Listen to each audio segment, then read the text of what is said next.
too old, you're too young, you come from the wrong family, you've made too many mistakes, on and on. You turn on the news and other voices will tell you, the economy is so bad, unemployment is so high, you'll probably lose your job next. And by the way, swine flu is coming your way. Good news. Sometimes even well-meaning friends can dampen your faith. You're fighting a sickness. Instead of encouraging you, they say, you got what? Isn't that the worst kind? I think that's what my grandmother died of. If you don't guard your mind and be selective about what you dwell on, then you'll start focusing on your impossibilities and how it's never going to work out. And that's going to keep God from doing great things in your life. When you're fully persuaded, no matter what somebody tells you, no matter how impossible it looks, you know God is still on the throne. And He would not have put the promise in your heart unless He had every intention of bringing it to pass. So you don't get discouraged. You don't let other voices talk you out of it. You don't allow your own thoughts to cause you to waver and doubt. Your attitude is, if God said it, He will do it. If He spoke it, He will bring it to pass. I am fully persuaded. This is what Abraham did. God gave him a promise that he was going to have a child. In the natural, it was impossible. Both he and his wife Sarah were well beyond the childbearing years, nearly 100 years old. But it says in Romans 4 that Abraham did not waver in his faith, but he was fully convinced that God would do what He promised. Notice it says he did not waver. That doesn't mean that he never had one doubt, never had one moment of unbelief. Sure he did. He was human, just like us. There were times he thought, this is never going to happen. I'm too old. It's been too long. I must have heard God wrong. He even tried to help God out, and he had a baby through Sarah's assistant. He made a mistake. I'm sure he got discouraged. I'm sure there were times that he felt like giving up, but he never did that. He didn't allow that seed of unbelief to take root and become permanent. He always came back to this place of faith. He dug down deep and said, I know God has put this promise in my heart. It may not be possible in the natural, but I know I serve a supernatural God. He can do what men cannot do. When I believe, all things become possible. How did Abraham have this unwavering faith when all the odds were against him? Everyone knows you can't have a baby at 100 years old. I'm sure he was the talk of the town. I can see him walk into the grocery store. People begin to snicker and say, there's that crazy man. He thinks he's going to have a baby. His elevator doesn't go all the way up. He had to deal with those negative voices coming against him. He had to struggle with his own discouraging thoughts. How did he stay strong in faith? I can see how he could have a glimmer of hope, but it says that he was fully persuaded. What was his secret? It's found in verse 19. He did not consider the weakness of his own body, nor the deadness of Sarah's womb.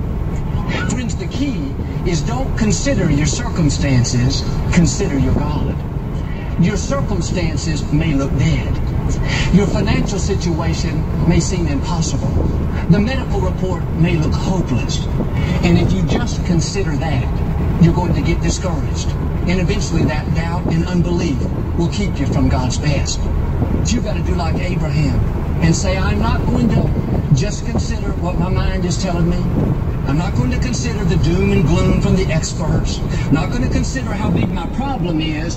I'm going to consider how big my God is. He flung the stars into space. He spoke the worlds into existence. He's not limited by the natural. He has supernatural power. His laws supersede natural laws. One time we were headed to one of our events on the road. It started at 7:30. We had left in plenty of time, but the freeway was barely moving. There was a car stalled up ahead. It shouldn't have taken us any more than 30 minutes to get there, but we'd already been driving for over an hour, and it looked like we wouldn't make it in time. And one of our men called the venue where we were having the meeting, and they said, we will send the police officers to come escort you. They met us on the freeway, and one of the officers got in our car to drive. And instead of staying in the normal lane of traffic, he got over into the shoulder on the very inside and began to drive down the freeway. Once we got past the stalled car, he didn't drive 55, the speed limit. He went 65, 70. We passed other patrol cars. They didn't stop us. When they saw the officer, they just waved at each other. The reason we could break the law was because the law was riding with us. Without that officer, we could have got pulled over. We could have gotten a ticket, but because the law was in our car, we could supersede what the speed limit said. In the same way, in the natural, it may look impossible for you to get well. The laws of medical science may say no way, but the good news is someone is riding with you that can supersede those laws. God's law supersedes the laws of medicine, the laws of science, the laws of finance, the laws of nature. But so often we just consider the natural, what we can see and where we are right now. This is what I make, and if I get a cost of living raise for the next 20 years, this is where I'll be. We analyze it, do the projections, look at the charts, dissect all the data. And it's good to have a plan. But sometimes in life, you'll face circumstances where every report, every expert will tell you it's never going to work out. It's impossible. You might as well just settle where you are. No, that's when you have to dig your heels in like Abraham and say, no way, I have come too far to stop now.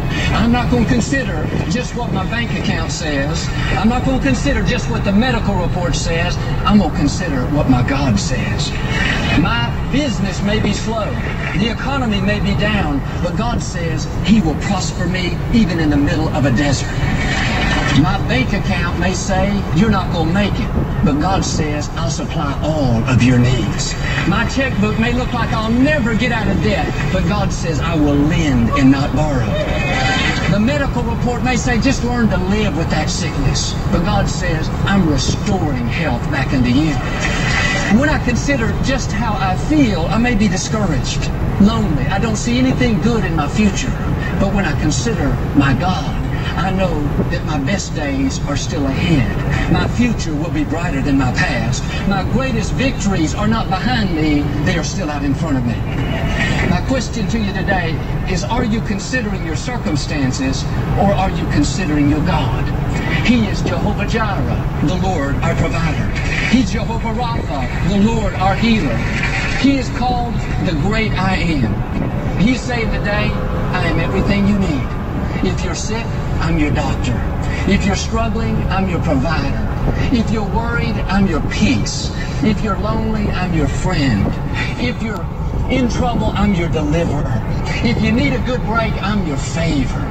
When you consider God and not your circumstances, then God's going to show up and do amazing things in your life. One time Moses was leading the people of Israel headed toward the promised land, and they began to complain because they didn't have any meat to eat. They were out in the middle of the desert. And God said, Moses, tell the people to stop complaining. I'm going to give you meat for 30 days in a row. Moses' mind began to take off 90 to nothing, trying to figure it all out. He ran the calculations of how many people there were and how many flocks they had. It didn't make sense. There were over 2 million people out there. There were not any grocery stores. They weren't close to any major cities. Finally, he said, God, this is impossible. I've run all the numbers. I've had my experts analyze it.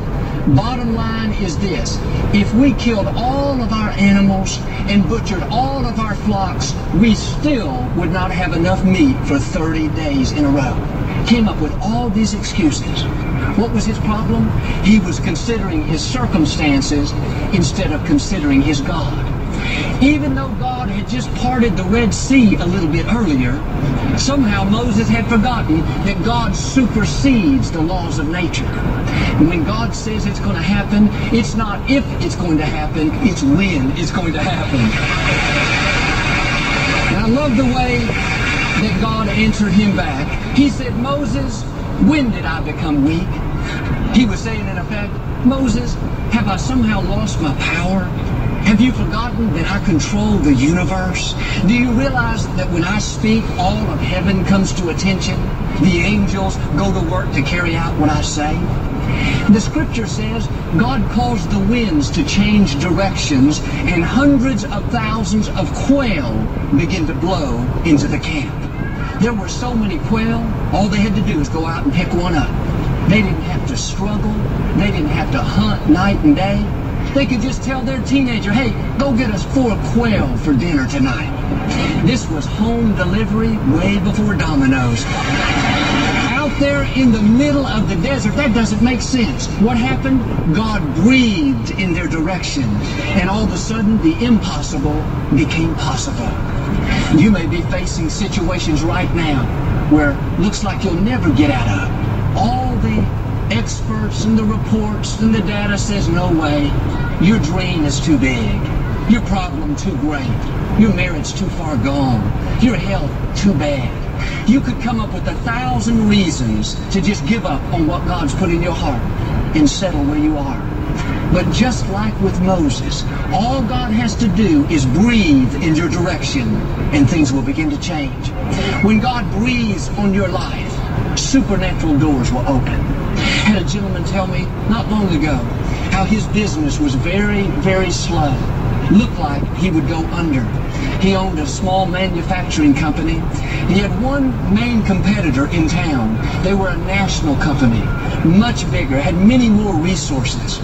With the economy going down, made it harder and harder for him to stay open. He wasn't married to the business, but he really believed that's what God wanted him to do. So he kept praying, believing, hoping, not considering his circumstances, but considering his God. And just when he thought he was going to have to close down, he got word that this national company, his main competitor, had a change in leadership and a change in direction, and they decided to pull out of this market. So instead of him closing down, they closed down. Now he's breaking all kinds of records. He said, Joel, if you would have told me last year that I'd be doing 3 times what I did before, I would have said that's impossible. Friends, God has all kinds of ways to meet your needs. You may not be able to beat the competition, but you don't know, God may remove the competition. I think about Mary, the mother of Jesus. She was a teenage girl living in Nazareth. That was one of the poorest, most rundown cities of that region. One day an angel appeared and said, Mary, you are highly favored of God. You're going to give birth to a son without knowing a man. He will be the Son of God. You are to name him Jesus. God gave Mary this promise that was almost unbelievable. You can imagine the thoughts of doubt and unbelief that must have bombarded her mind, saying, you're not going to have a baby without a man. That's impossible. That defies the laws of nature. That's never happened before. If Mary would have just considered her circumstances, she would have certainly given up and thought, man, I must be seeing things. I need to get out more often. No, she understood this principle. If God says it, he will bring it to pass. Mary answered the angel back. She didn't say, oh, that sounds far out. I don't see how that can happen. Besides, I think you've got the wrong young lady. I don't come from a wealthy family. We're not real influential. I'm just a plain old ordinary girl. No, Mary was bold. She made a statement of faith. She looked the angel in the eye and said, be it unto me even as you have said. In other words, she said, I'm in agreement. Let it happen. If God says I'm highly favored, I believe I'm highly favored. If God says the impossible is going to happen, I believe the impossible is going to happen. And that's the way we need to be when God puts a promise in our heart. Instead of trying to reason it out, we don't come up with excuses like Moses did. We don't act like God has become weak. No, we do like Abraham and become fully convinced. You may be fighting a sickness right now, but God's put the promise in your heart that he's going to restore health back into you. You can either say, well, Joel, I don't know if that's going to happen. You should see the medical report. My grandmother had this same sickness, been in my family line for 5 generations. You can talk yourself out of it, or you can do like Mary and say, God, I'm in agreement with you. If you say I'm going to be well, then I believe I'm going to be well. in your finances. It may look impossible for you to ever get out of debt. But because you're a giver, God's given you the promise that He's going to open the windows of heaven and pour out blessings that you cannot contain. Don't make excuses. God, do you know where I work? God, have you seen the stock market lately? God, do you know what the cost of living is? No, be like Mary. God, I agree. Let it happen. Mary answered the angel and said, I believe this promise will come to pass. I'm in agreement, but I do have one question. How is this going to happen? You may have a how in your life right now. In other words, I believe I'm going to accomplish my dreams, Joel, but how am I going to do it? How am I going to get well? How am I going to overcome this addiction? What the angel said to Mary, I believe God is saying to each one of us. He said, Mary, here's how it's going to happen. The power of the Most High is going to come upon you. In other words, God's going to breathe in your direction and supernatural things are going to happen. How are you going to get well? The power of the Most High is going to breathe health and healing into your body. How are you going to accomplish your dreams? It looks impossible. You know, the Most High, the great I am, the creator of the universe, is going to breathe His favor. When God breathes on your life, supernatural opportunities will come your way. You will get breaks that you didn't deserve. Family members that were off course will suddenly turn around. Problems that look permanent will turn out only to be temporary. What happened? The power of the Most High came upon you. But like Mary, you've got to do your part and say, God, if you say it will happen, then I will believe it will happen. God, if you say I'm highly favored, then I'm not going to drag through life defeated like a weak worm of the dust. I'm going to put my shoulders back. I'm going to hold my head up high and act like I'm highly favored.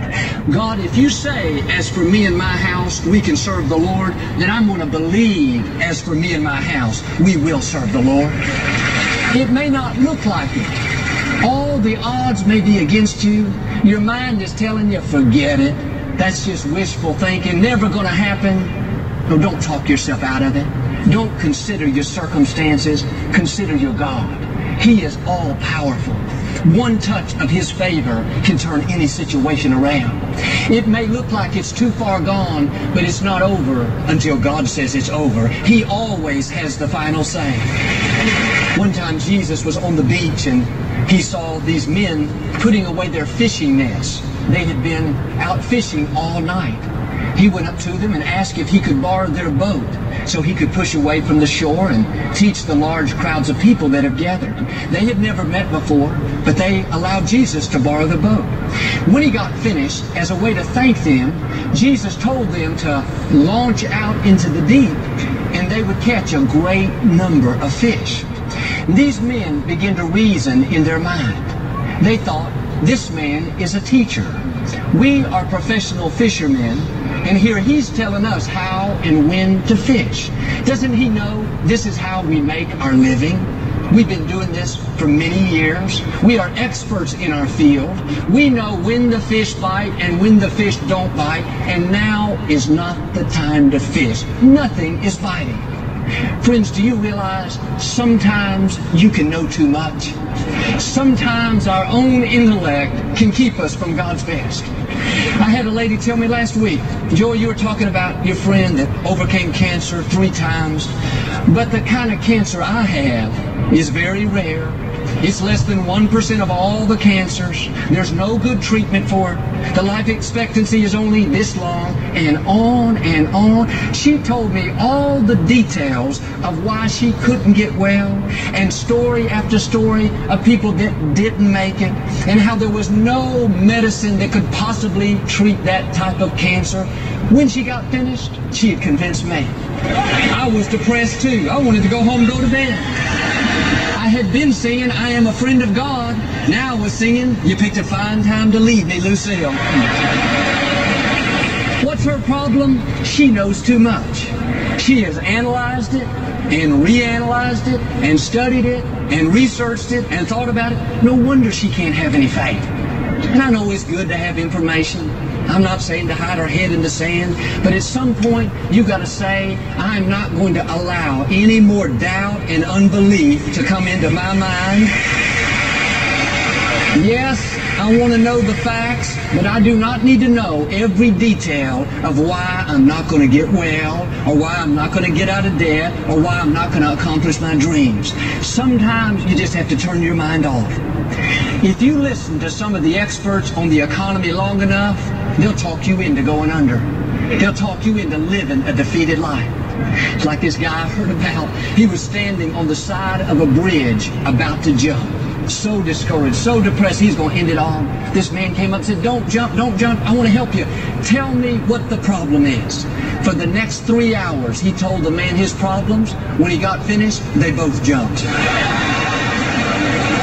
I want to know the facts, but I don't want to know too much. If you don't cut that off, all it's going to do is depress you. You got to get out of the natural and say, this may be impossible with men, but I know with God, all things are possible. The fishermen said to Jesus as politely as they could, Sir, we've been fishing all night and we didn't catch anything. We are very knowledgeable. We are very experienced. This is not our first time out. And we appreciate your advice. We appreciate your suggestion. But we are extremely tired. We need to get home and get some rest. This is not a time to go fish. Jesus said, listen, men, this may not make sense to you. You may not understand it, but I know what I'm talking about. When I say there are fish out there, it may defy the odds. It may seem like a waste of your time. But you've got to realize, I control the fish. There may not have been fish out there last night or the night before or last year, but I can assure you there are fish out there right now. Jesus convinced them. They thought, all right, seems strange, seems odd.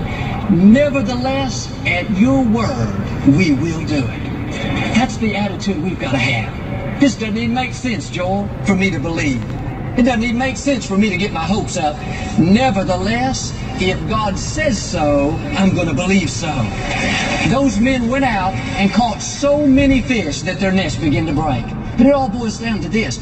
Are you considering your circumstances, or are you considering your God? Are you fully persuaded God's going to do what He promised, or have you talked yourself out of it? It's easy to think that your dream is too big, or your problem is too great.